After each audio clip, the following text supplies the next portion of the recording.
ገናና ታሪክ ያላት ኢትዮጵያ የነበራትን የባህር በር በውስጥና በውጭ ኃይሎች ሴራ ተነጥቃለች።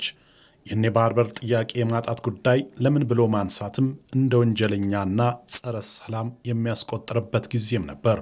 አሁን ግን ጉዳዩ ሀገራዊ አጀንዳ ሆኗል። የቀድሞ የኢትዮጵያ ጦር ኃይሎችና የፖሊስ ሰራዊት ማህበራት ህብረት አባላትም የባህር በራችን ለኢትዮጵያ በሚል መሪ ቃል የፓናል ውይይት አካሂደዋል።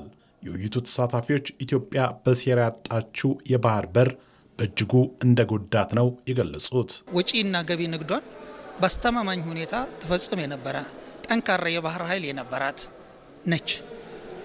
ይህንን በማጣቷ ምክንያት ያጣችው ጉዳት ዛሬ በወደብ እጦት ምክንያት ለወደብ ኪራይ የምንከፍላቸው ክፍያዎች እነሱ ምስክሮች ናቸው። ይሄ በአንድ ዓመት ውስጥ የባህር በርን ለማግኘት የወደብ ኪራይ የምናወጣው ወጪ በኢኮኖሚያችን ላይ ያለው ተጽዕኖ ምን ያህል እንደሆነ ማንም ኢኮኖሚስት ሊያውቀው የሚገባ ጉዳይ። ባህራችን ከጥንት ጀምሮ የራሳችን ቀጠና ነው፣ የራሳችን የታሪክ አካላችን ነው። ከፍተኛ የኢኮኖሚ ጥቅም ነበረው። በዛ አካባቢ የምናገኘው ጥቅም እንዲህ ነው ብለን ልጠቅሶም የሚገባ አይደለም። አንድ ወታደራዊ ሴኩሪቲው ይጠበቃል። ኢኮኖሚካችን በዚህ በወደብ ጉዳይ ላይ ከፍተኛ ድርሻ ይወጣል። የዲፕሎማሲ አቅማችን ከፍ ይላል። የተለያዩ ነገሮች የሚገቡት ከውጪ በባህር በር በኩል ነው። ያናጣን ማለት የኢትዮጵያ ሕዝብ በረሃብ እንዲቃጠል ተፈረደበት ማለት ነው። አንገቱን ታነቀ ማለት ነው። አንገቱን ታነቀ ማለት ነው። ዛሬ የሚያቃጥለን የኑሮ ውድነት ለባህር በርና ለባህር ወደብ የምንከፍለው ቀረጥ የምንከፍለው ኪራይ ነው። ያንን ሴቭ ብናደርግ ብዙ ሆስፒታሎች፣ ብዙ ትምህርት ቤቶችን መስራት ይቻላል። ኢትዮጵያውያን ባሉበት ቦታ ሁሉ እየተንሸራሸረ ያለውን ይህን ታላቅ አጀንዳ ተገቢና የህልውና ጉዳይ ብለውታል። ኢትዮጵያ ያነገበችው የባህር በር ጥያቄ ታሪካዊና ህጋዊ መሰረት ያለው ነው ብለዋል የፓናል ውይይቱ ተሳታፊዎች።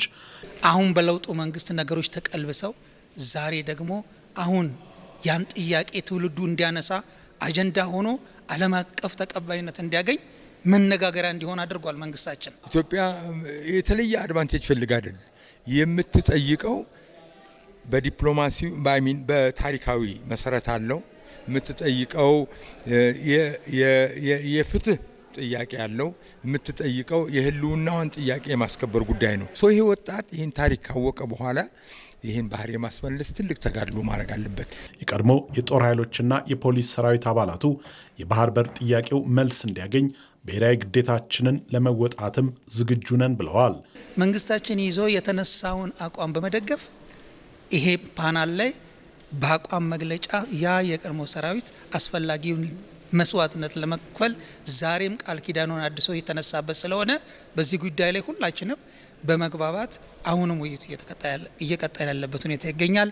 የኢትዮጵያ ሕዝብ በአንድነት በፍቅር በሰላም ተሳስረን ተከባብረን ተዋደን ይሄን የቀይ ባህር በራችንን ጥያቄ መልስ የሚያገኝበትና ከመንግስትም ጎን ቆመን ይህንን ጥያቄ ለመመለስ የሚያስችል አቅምም ጉልበትም ኃይልም ለኢትዮጵያኖች ስላለን ይህ ደግሞ እንደተባለው ነው።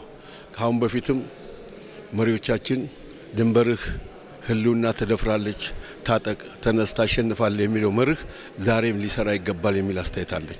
ኢትዮጵያ የባህር በር የማግኘት ጥያቄም ዓለም አቀፍ ተሰሚነቱ እያደገ መጥቷል።